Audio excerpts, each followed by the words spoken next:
On school choice and all of this discussion? I'm all for school choice. I'm all for innovation. You know, I really think that what our focus ought to be on is finding new ways to educate our kids. I mean, we are #1 in school spending on a per pupil basis in the nation. Yep. And we're #5 according to the Federal Department of Education in outcomes. You know, so those are some pretty impressive numbers. Right. Just think about being #2 in school spending. We could probably save 20%. Exactly.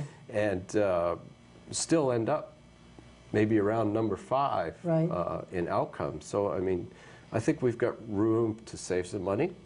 I think our outcomes are good, but we should always be looking at, you know, what other towns, what other states are doing, what's happening around the world. Right. Where are people spending less and getting more? Right. And I think that that's... Because it is a global market. We're competing with the world, not just ourselves anymore. And I mean, children are being educated worldwide.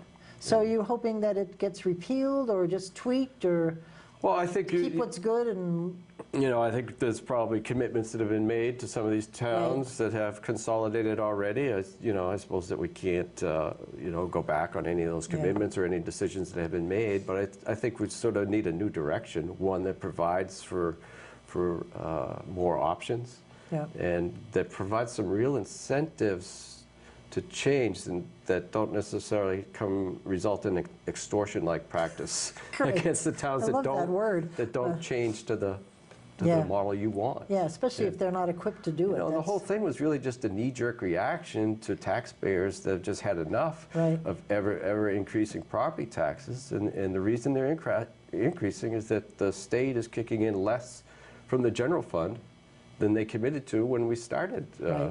And that's a trend that's just has continued too. I'd really like to see more state funding from the general fund into education. It really ought to be our priority.